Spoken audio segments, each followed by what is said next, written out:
Beleza. A hora que você quiser, pode começar. Bom, boa noite, pessoal. Então, hoje a gente vai dar sequência nas reuniões do Journal Club, continuando nosso estudo, né, sobre o livro Sports Injury Research, do professor Evert e do professor Villa. E só recapitulando, a gente já conversou um pouquinho sobre o capítulo 1, sobre o capítulo 2, pulamos para o capítulo 4, e hoje nós vamos conversar um pouquinho sobre o capítulo 3, que fala de métodos estatísticos. Então, no início do capítulo, né, o autor traz essa recapitulação, falando que no capítulo 1, o foco foi o delineamento de uma pergunta de pesquisa adequada, e aí nós partimos para o capítulo 2, para tentar identificar ali qual que é o desenho de estudo mais apropriado para responder aquela pergunta de pesquisa. Passando em direção ao capítulo 3, se nós já temos ali a pergunta determinada e o desenho de estudo apropriado, nós vamos fazer uma coleta de dados, né? E aí nós chegamos na fase, após essa coleta, na fase de análise dos dados, que é aí sim onde a gente vai aplicar o método estatístico. Durante todo o capítulo, os autores utilizam ali, dentro dos cálculos que eles fazem, né, dos modelos que eles colocam ali no capítulo, um mesmo exemplo, que é um exemplo de um ensaio clínico controlado e aleatorizado, onde eles tentam verificar a efetividade do taping de tornozelo para reduzir o risco de lesões de tornozelo em atletas ao longo de uma temporada. Então, nesse RCT, eles randomizaram 225 atletas de futebol para realizar ali taping ou o grupo controle que não realizou nada. No grupo intervenção, nós tínhamos 110 atletas e no grupo controle, 115 atletas, os quais foram acompanhados por 40 semanas ou uma temporada, e ao final desse período eles verificaram a incidência de lesões de tornozelo em cada um dos grupos. Todas as análises realizadas, né, no capítulo, os autores citam que foram realizadas no software SPSS. O primeiro tópico trazido pelos autores é em relação às variáveis de desfecho, que geralmente são as variáveis dicotômicas, né, quando a gente fala de estudos na área de prevenção de lesões. Essas variáveis também são chamadas de binárias, né, variáveis categóricas, elas têm duas categorias ali. Então, como exemplo, eles colocam um estudo que tem como desfecho o fato de o atleta ter desenvolvido uma lesão ou não ter desenvolvido essa lesão, e olhando o mesmo problema por um prisma um pouco diferente, se o atleta que já tinha lesão, né, se ele se recuperou dessa lesão ou se ele não se recuperou dessa lesão. Tá? Esses são dois exemplos aí de desfechos dicotômicos.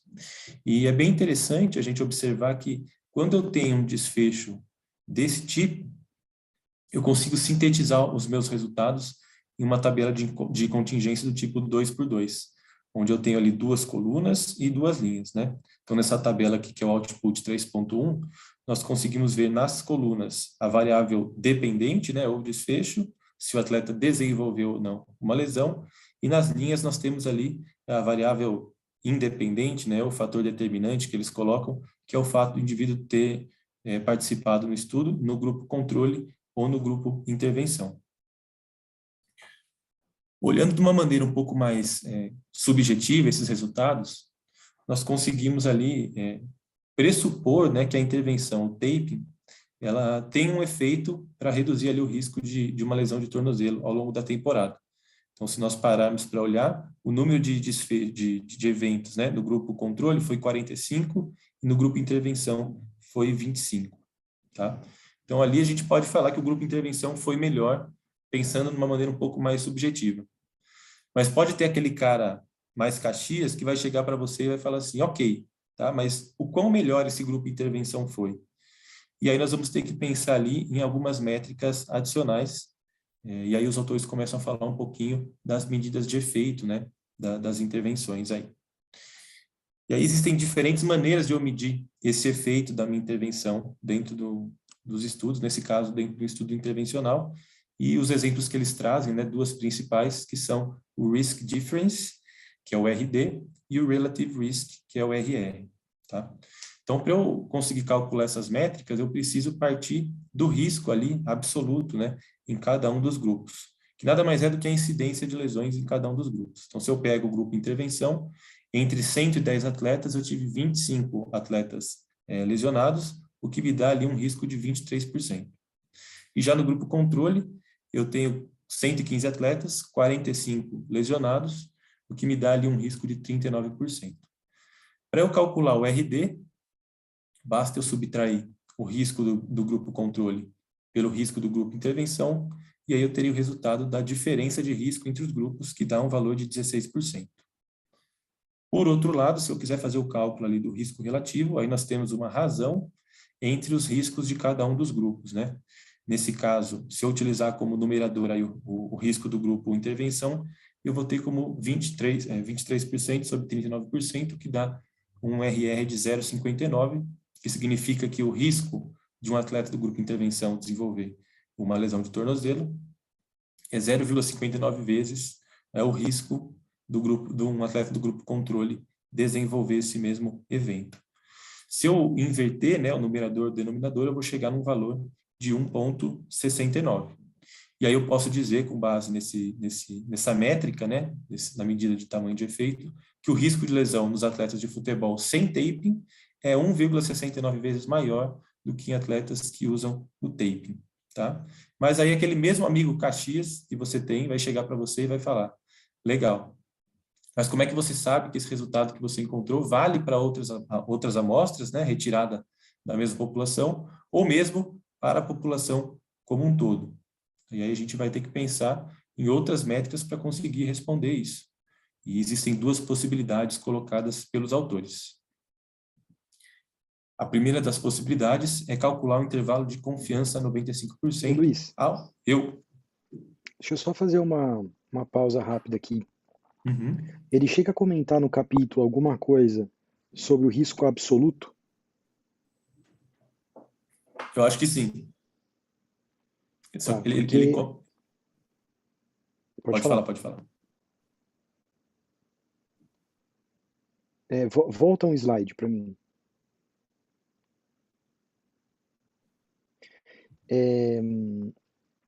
Esse RD, que ele está chamando de Risk Difference, né, na verdade é o risco absoluto, tá? Então, se você vê na literatura escrito risco absoluto, é na verdade o Risk Difference.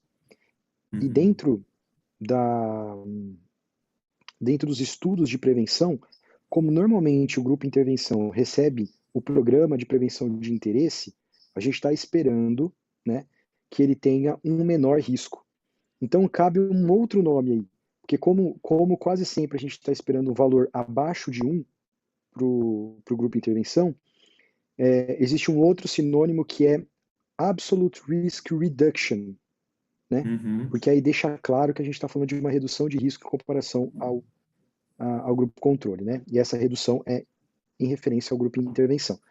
Então, Risk Difference, Absolute Risk e Absolute Risk Reduction são usados como uma maneira de sinônimo na literatura. Tá bom? Tá, beleza. No capítulo eles usam esse termo mesmo, o Risk Difference, mas agora você comentando dá para traçar o paralelo, que às vezes a gente ouve esse outro termo, né? Exatamente. Bom, vamos lá. Então, continuando aqui, então uma das maneiras de a gente conseguir estimar a incerteza ao redor daquela estimativa inicial que a gente fez é calcular o intervalo de confiança a 95%, tá? E os autores falam que essa estimativa de incerteza, ela depende de duas coisas principais. Uma delas é o tamanho da amostra e a outra eles chamam de heterogeneidade no estudo, que seria o desvio padrão, né? E com esses dois dados aqui, a gente consegue calcular o erro padrão, que vai ser importante para o cálculo do intervalo de confiança a posteriori, tá? Como a gente fala aqui de um desfecho dicotômico, né? A gente não vai ter uma média, e a gente vai ter um desvio padrão um pouco diferente, tá? Então, a fórmula do desvio padrão acaba ficando um pouco diferente. Para eu calcular o erro padrão, eu vou ter que adaptar a fórmula também, ela fica um pouco diferente. Mas o que eles falam é que, para mim, não interessa muito saber o intervalo de confiança, né, ou mesmo que o erro padrão, de cada um dos grupos, mas sim da diferença. Que eu estou falando aqui do RD, né, do Risk Difference.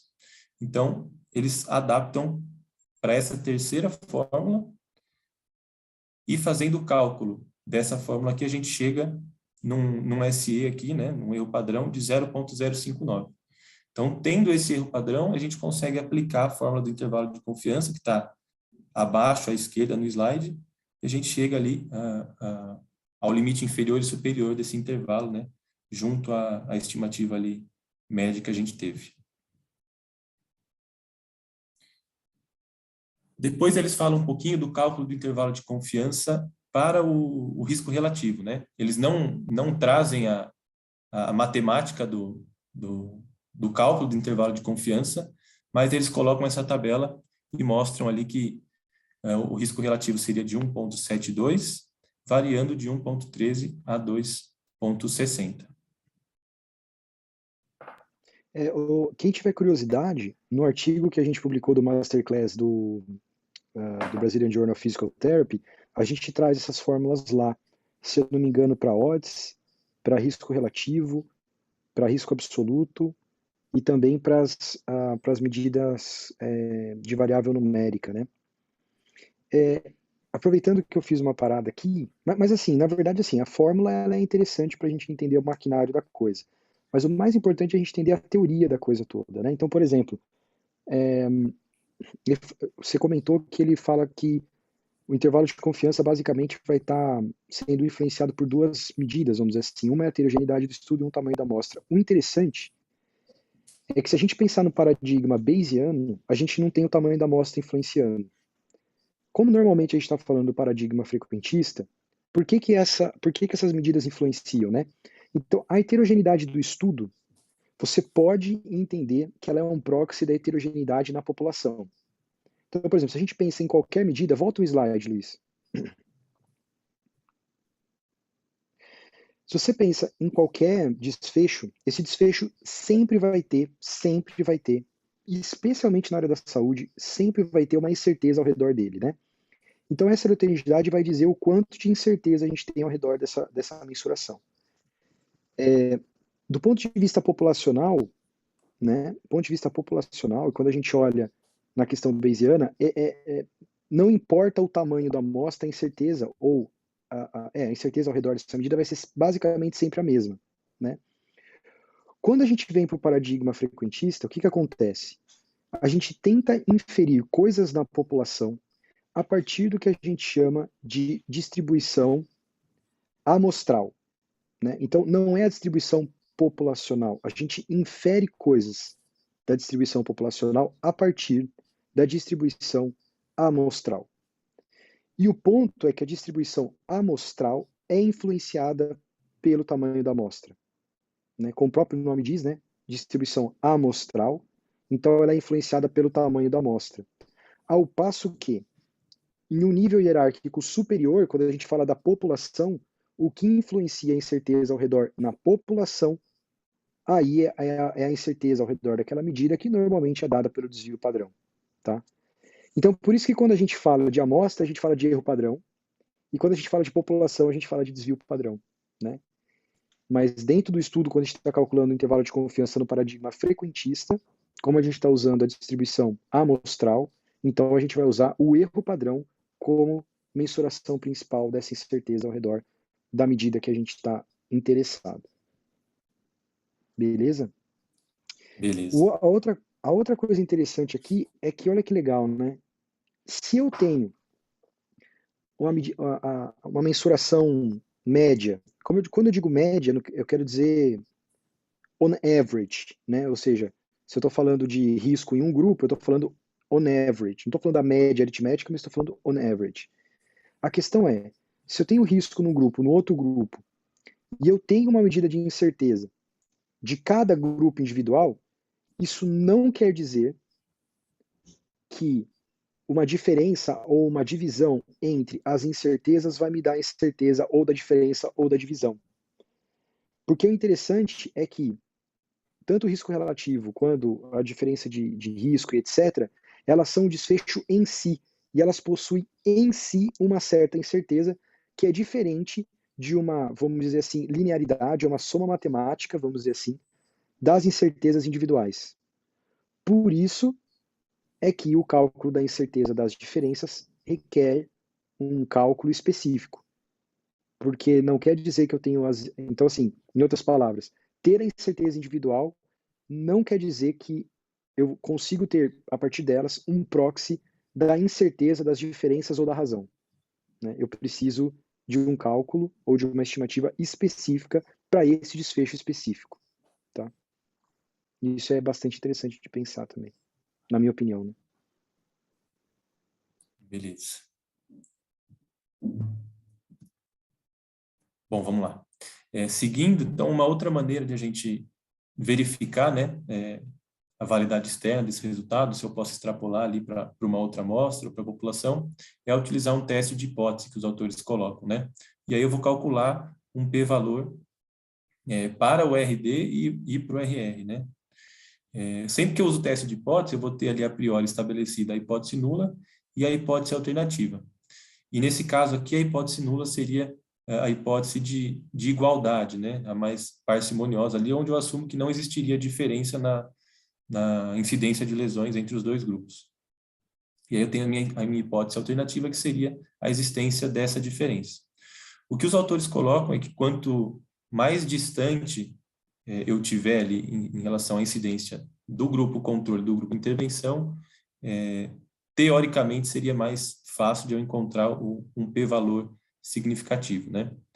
Esse p-valor, o significado dele seria a probabilidade de eu encontrar ali uma estatística mais extrema que aquela que eu encontrei, dado que a hipótese nula é verdadeira, né? Então, isso me dá ali, talvez a chance que eu tenho, a chance de erro que eu tenho em afirmar que os dois grupos são diferentes, tá? De uma maneira um pouquinho mais informal. E nesse caso aqui, para eu calcular esse valor de P, eu vou utilizar o teste de Q². Tá? Então, eu vou confrontar ali a minha tabela de valores observados com uma tabela de valores esperados, né?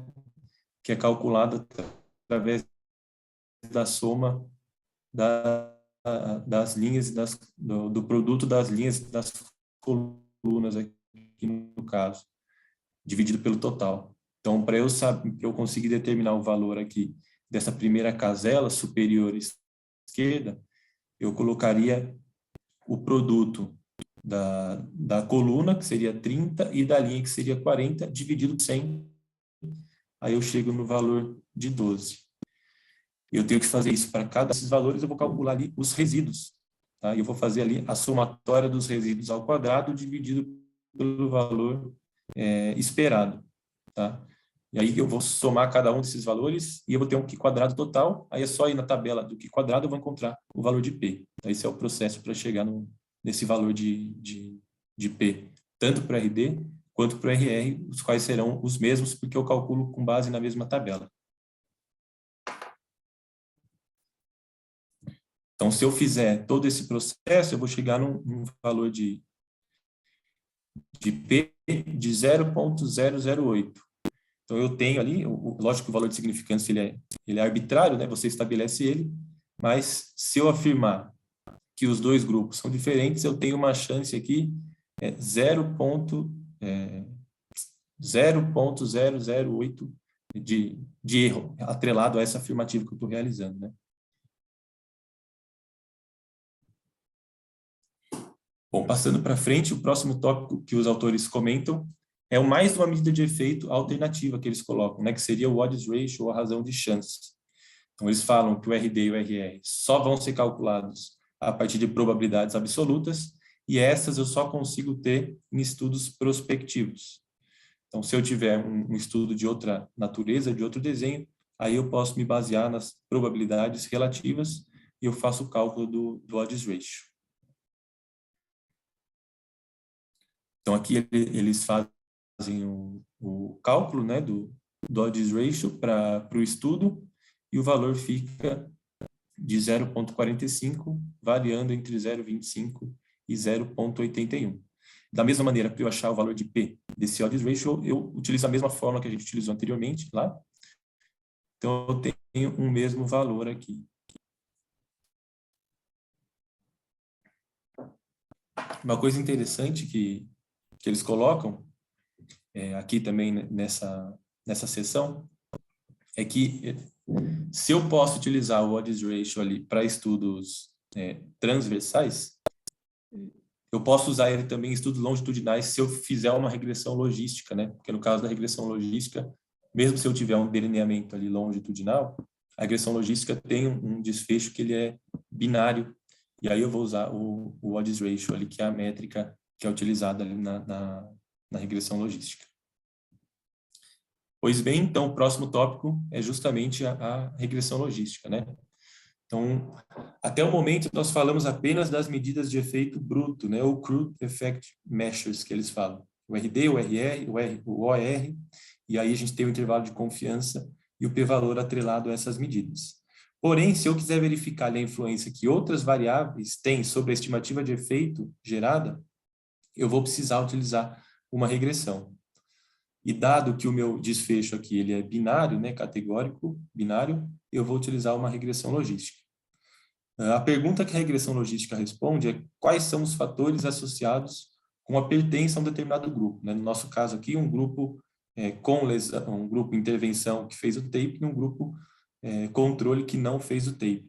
Ou eu posso ter um grupo com lesão e sem lesão, né? E aí os autores, antes de começar a falar um pouquinho, né, da regressão logística, eles falam da regressão linear, utilizando o entendimento da regressão linear como uma ponte para a gente entender a regressão logística. Tá? Então, na regressão linear, o que a gente vai querer fazer é verificar a relação entre duas variáveis contínuas aqui nesse caso. Né? Eles dão um exemplo de pressão arterial diastólica e idade. Então, aqui eu tenho o plot, né, da distribuição das unidades de observação, dos valores de pressão e de idade de cada observação, e com base nisso eu consigo traçar uma reta. E aí eu faço uma reta baseada nessa distribuição das unidades de observação, lembrando que essa reta aqui ela vai sempre querer gerar ali o mínimo resíduo, né? Então aqui a fórmula seria pressão arterial diastólica, que seria a minha variável dependente, é igual ao beta 0 mais o beta 1 vezes a idade. E os autores colocam que o beta 0 seria de 60,5, ou seja, o ponto do gráfico onde eu cruzo o eixo Y aqui é o 60,5 de pressão, e aí eu vou ter um beta 1 de 1, o que indica que a cada unidade de aumento na idade eu vou aumentar uma unidade na pressão arterial diastólica. E aí, como eu consigo, de uma maneira bem interessante, analisar a relação entre variáveis utilizando a regressão linear, o que eles tentam fazer é lançar mão de uma análise bem parecida para eu conseguir fazer a análise dessas relações quando a variável não é numérica, né? E aí, nesse caso, a gente tem a variável binária ou categórica, que é a variável de desfecho na regressão logística. Ao contrário do que acontece na regressão linear, onde eu tenho aqui, para cada valor de x, né, eu tenho um valor de y, como o meu desfecho de y, nesse caso na regressão logística, é binário, eles vão ter que fazer ali algumas adaptações, né, na maneira de calcular, para eu conseguir chegar a ter esses valores aqui. Então, para cada domínio, eu tenho um contradomínio. E aí, a ferramenta que eles lançam mão na regressão logística é utilizar o logaritmo da chance, né? Então, eles usam o logaritmo da chance para aumentar o espaço paramétrico da variável, e aí eles conseguem fazer esse cálculo do logaritmo da chance e depois, ao final, exponenciar isso para eu ter o SPB, né? Que nesse caso aqui vai ser a razão de chance, que é a métrica final da regressão logística. Então, aqui eles trazem a tabela da regressão logística para o estudo. Eles mostram aqui que o odds ratio a gente já tinha visto, né? É de 0,45, variando de 0,25 a 0,81. Aqui tem a fórmula do intervalo de confiança, do cálculo do Valde, que eles colocam também, e do cálculo da razão de chance, ou do odds ratio, que nesse caso aqui é chamado de SPB. Vocês estão me ouvindo bem aí? Sim. Tá parecendo para mim que tá meio instável a conexão. Não, aqui tá tranquilo. Então, beleza. Então, passando para o próximo tópico, depois que eles terminam de falar da regressão logística, eles falam um pouquinho de considerar o tempo de exposição na análise, né? E na área de prevenção de lesões isso é muito importante, porque não é sempre que o atleta está em risco. Esse é o argumento que eles colocam. Então, a gente sabe que sempre que o atleta está exposto, ele está em risco. Então, se eu tenho atletas expostos por tempos diferentes, eu posso incluir essa complexidade no meu modelo.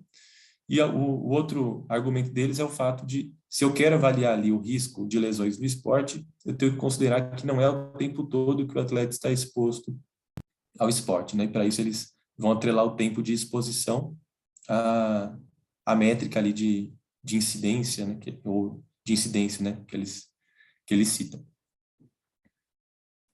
Para isso, eles utilizam uma métrica que, na verdade, é uma variável combinada, né, que é chamada de densidade de incidência, onde eu tenho ali o número de eventos em um determinado número de tempo.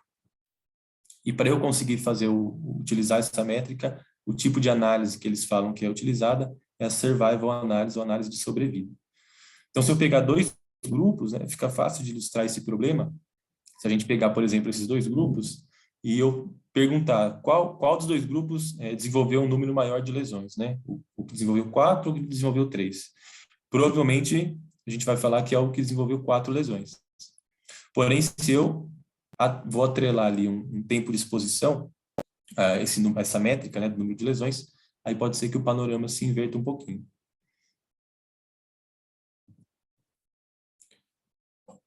Então, basicamente, para eu calcular a densidade de incidência, eu vou pegar o número de eventos aqui, né? Então, vou acompanhar os indivíduos ao longo do tempo. No gráfico aqui, a gente acompanha ao longo de 10 meses. E eu vou ver ali o número de eventos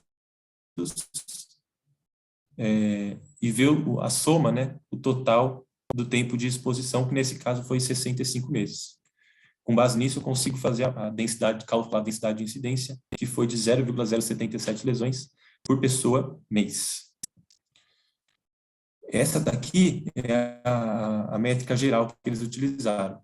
Mas depois eles colocam esse segundo gráfico aqui, onde eles dividem por grupo controle e intervenção. E eu consigo calcular a densidade de incidência para cada um dos grupos, sendo que no grupo controle esse valor foi de 0,12 lesões por pessoa mês, e no grupo intervenção 0,05 lesões por pessoa mês. Tendo esses dados, aí eu consigo também calcular aqui o que seria o RD e o RR, né? Mas aqui eles chamam de diferença de densidade de incidência e razão de densidade de incidência. Que a gente tem valores aí de 0,07 e 2,4, respectivamente. Uma outra análise, né, que está associada ali a survival analysis, na verdade não é uma análise em si, é só uma representação gráfica do que está acontecendo ao longo do tempo, é a curva de Kaplan-Meier, ou a curva de sobrevida, né? Que é esse gráficozinho aqui que a gente comumente vê, né, representado nos estudos. E aí eles mostram como que é feito o cálculo dessa curva, né? Então, eu vou ter ali os diferentes períodos de tempo. Então, lembrando sempre que no tempo zero eu tenho todo mundo livre de lesão. E aí eu vou calcular ali o número de eventos, vou utilizar essa fórmula aqui, que é o ST menos 1 vezes a fração de sobrevida, né? Então aqui eu tinha 10 indivíduos, uma lesão, então vou multiplicar o 1 por 9 sobre 10. Tá? No tempo 2 eu não tive nenhuma lesão, continuei na mesma. Aqui eu já tenho 9 indivíduos, só que eu tive mais uma lesão, então vou multiplicar por 8 sobre 9, e assim por diante até eu chegar no período de tempo 10, que é o final do período de acompanhamento do estudo, né? Tendo esses valores aqui, aí eu consigo plotar e fazer a curva de Kaplan-Meier. Tudo bem até aqui, pessoal? Alguma dúvida aí? Posso seguir? Tá claro, não tá?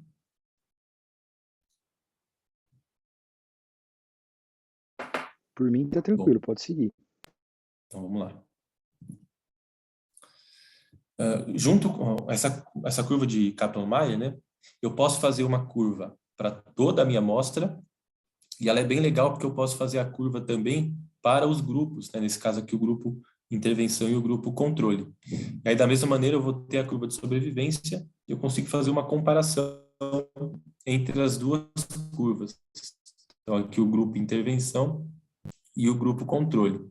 Então, eu consigo notar que a sobrevida no grupo intervenção, né?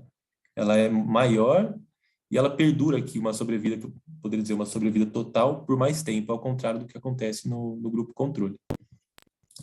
E aí fica o mesmo questionamento, né, daquele seu amigo chato, né? Beleza, mas qual a magnitude do efeito? Para eu conseguir saber a magnitude do efeito, eu vou ter que criar um modelo baseado nos meus dados, aí que seria a análise de regressão de Cox, que eles falam. Porém, se eu posso também calcular um p-valor para a diferença entre as curvas aqui, né? Para ver se essas curvas realmente elas são diferentes ou se elas não são diferentes. E para isso eu vou utilizar o teste que eles chamam de teste de log rank, que é um teste para comparação de curvas dentro do gráfico de Kaplan-Meier. O cálculo desse teste de log rank, ele é igualzinho o cálculo que a gente fez ali do Q quadrado. Porém, nesse caso aqui, eu vou fazer um cálculo para cada período de tempo de observação aqui, né? Nesse caso, os 10 períodos. Aí, da mesma maneira, eu vou ter o cálculo dos valores esperados, dos valores observados, eu vou calcular o resíduo e depois eu vou chegar aqui na somatória dos Q quadrados, aí eu vou para a distribuição Q quadrado e vou ver ali o valor de P atrelado a esse valor de Q quadrado que eu encontrei. E aí, nesse caso, o valor de log rank que a gente encontrou foi de 0,003, mostrando que existe uma diferença entre as curvas de sobrevivência ali do grupo intervenção e do grupo controle. Agora, se eu quiser quantificar ali a magnitude, né, do efeito que eu encontrei, aí eu vou para a regressão de Cox, né? Então, ela se vale da mesma lógica que a gente viu na regressão logística, mas aqui é um pouco mais fácil, eles falam, porque o cálculo na verdade, o hazard ele pode ser descrito por uma função linear, né? Então, o hazard ratio, ele o odds ratio na regressão logística, a gente pode traçar um paralelo do hazard ratio na regressão de Cox. Então, existe, eles usam logaritmo aqui também, né? Eu não tenho propriedade para explicar, os autores até falam que não vão muito fundo nisso no capítulo, na parte matemática, mas basicamente o princípio é parecido com aquele da regressão logística, que a gente vai tentar aumentar o espaço paramétrico para conseguir fazer o cálculo depois desse SPB, que nesse caso é o hazard ratio. Então, eles fazem o cálculo, né? E aí a gente chega no SPB de 0,48, variando de 0,29 a 0,78. É interessante aqui porque na regressão de Cox a gente tem o tempo atrelado, né, a métrica que eu estou utilizando. E aí esse SPB, ele é um SPB médio para todos os períodos de tempo, mas tem como eu calcular esse SPB para cada período de tempo ali, do 1 ao 10. E aqui a gente tem as formas, igual na regressão logística do Valde e do intervalo de confiança. Um ponto que eles chamam a atenção em relação à regressão de Cox é o fato de, ao contrário do que acontece, por exemplo, em outras áreas, como a oncologia, onde eles medem a sobrevida de um paciente com um determinado tipo de câncer, aqui a gente tem a possibilidade do atleta se lesionar, se recuperar, ser exposto novamente e se machucar novamente. Ou seja, eu tenho eventos recorrentes. E para isso, dentro do meu modelo de regressão de Cox, eu vou ter que mudar um pouquinho a maneira de fazer o cálculo. Eles não mostram isso dentro do capítulo, mas é legal ter em mente que a regressão de Cox clássica, ela mede o tempo até um evento que é único. Mas na prevenção de lesões, a gente tem, às vezes, o atleta que vai desenvolver mais de um evento ao longo de um período de tempo. E, por fim, passando para o último tópico do capítulo, onde eles falam um pouco de confundidores e modificadores de efeito, os autores colocam, né, que a gente pode utilizar os modelos de regressão para ajustar aquelas estimativas que a gente tem para um determinado confundidor ou modificador de efeito que a gente está pensando ali que possa existir. Aqui eles fazem o cálculo, né? O cálculo do SPB para o grupo intervenção comparado ao controle. O efeito crude effect, não, né? Na verdade, eles fazem um modelo com só essa variável no modelo, só essa variável no modelo, mas agora eles querem saber se existe um efeito da idade sobre essa estimativa. E aí o que eles fazem é colocar só a idade, adicionar a idade no modelo e verificar o que acontece ali com o tamanho de efeito, né? Nesse caso, o SPB era de 0,458 e ele foi para 0,456. Os autores falam que tem uma regra de bolso que eu só considero ali que seria um fator confundidor se essa alteração, quando eu incluo a variável no modelo, for superior a 10%. Tá? Nesse caso aqui não foi superior a 10%, então eles colocam que idade não seria um fator de confusão para a estimativa que eu atingi ali em relação a só a intervenção no modelo, né? Quando eu tenho só a intervenção no modelo, fazendo essa comparação. Já quando a gente fala de modificador de efeito, o que a gente vai fazer, não sei se dá para ver o meu cursor aí, é adicionar um termo a mais de interação no modelo. Tá? Então, além de eu colocar ali o beta 1, né, para a intervenção, no caso, eu vou ter mais um termo, né, que seria só o fato do indivíduo ter uma lesão prévia e depois a interação entre a intervenção e a lesão, o que vai me dar 4 grupos aí no final, tá? E aí eles colocam aqui o beta estimado para cada uma das variáveis, então intervenção, o fato de ele ter o histórico de lesão e a interação entre essas duas variáveis, e aí eles veem que não existe um efeito, né, de interação entre lesão prévia e o grupo de intervenção ou controle que o indivíduo foi alocado ali. Bom, era isso que eu preparei. Eu acho que agora fica aberto aí, se caso alguém tenha dúvida ou se a gente for discutir algum tema, alguma parte específica. Cara, muito legal, Luiz. Parabéns aí pela apresentação. Acho que você conseguiu deixar de uma maneira simples, então parabéns. Acho que bateu muito com a disciplina de bioestatística avançada, né? Que a gente estava estudando também coisas em relação à regressão e muitas das coisas que a gente estudou bateu aqui. E, por exemplo, a regressão de Cox, acho que você teve a oportunidade de estudar a parte que a gente não abordou lá, né? Legal. Então agora fica aberto aí, pessoal. Se vocês tiverem dúvidas, perguntas para o Luiz, quiserem discutir sobre algum tópico específico.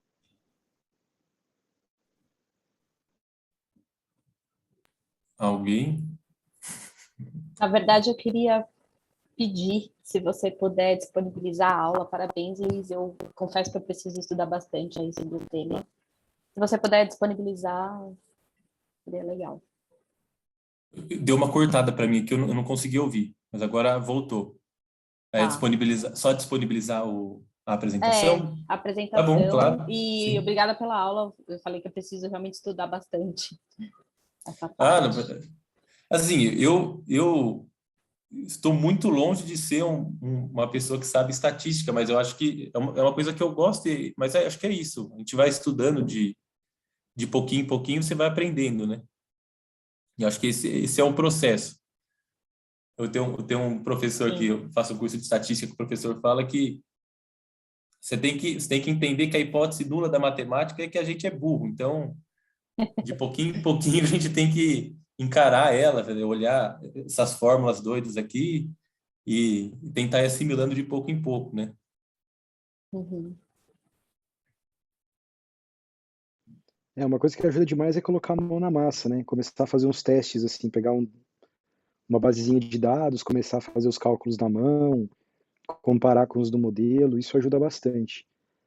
Uma coisa que eu achei muito interessante desse capítulo, eu tinha me esquecido disso e só relembrei agora, é a explicação super simples, assim, o jeito bem interessante que ele dá em relação da relação que existe entre o hazard ratio e a densidade de incidência, né?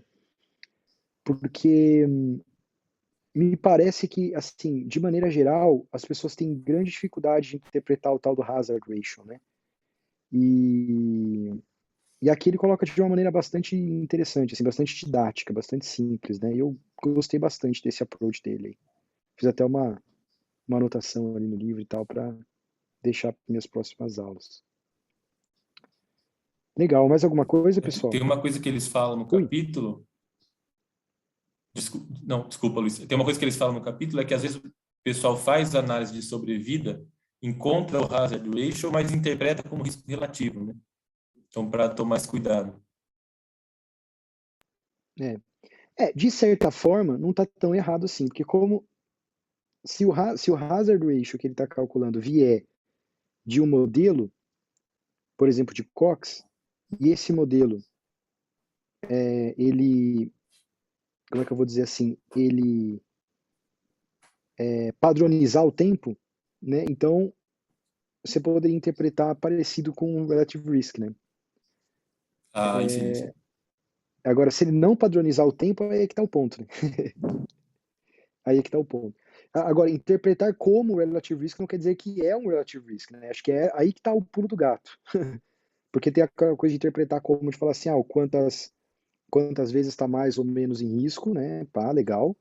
Essa é uma questão de interpretar como, mas tem que lembrar que a medida, intrinsecamente, ela não é exatamente igual ao relative risk, né? Ela tem um outro componente lá, que é o componente do tempo, né?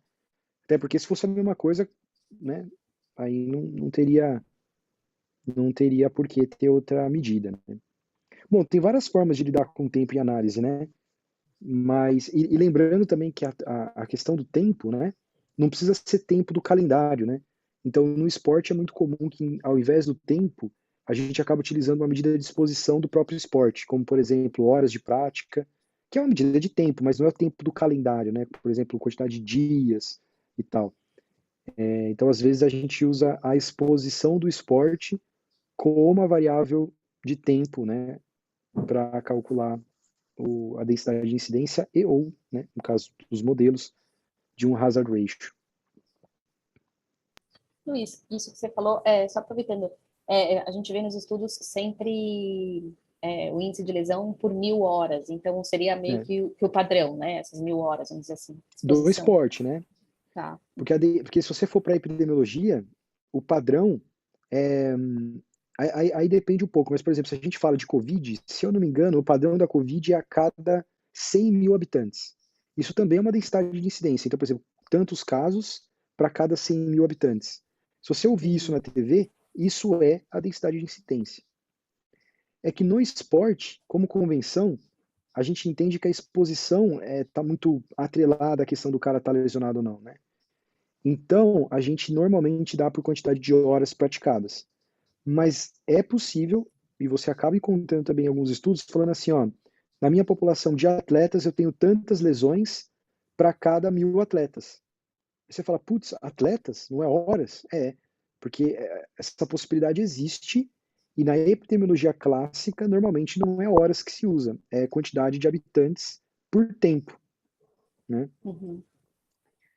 Agora, o que você falou é verdade. No esporte, porque a exposição ao esporte é algo bastante importante para a gente, né? A gente acaba usando a densidade, assim, mais comum é usar a densidade de incidência, pegando essa medida do que a gente chama de person time, que é o nome dessa exposição que a gente calcula, ao invés de usar o tempo do calendário e a quantidade de pessoas, a gente usa a quantidade de lesões e a exposição normalmente em horas. Obrigada. Por isso que essa exposição que você falou, né? Quantidade de lesões a cada 1.000 horas Uhum. de prática, né? Beleza? Mais alguma coisa?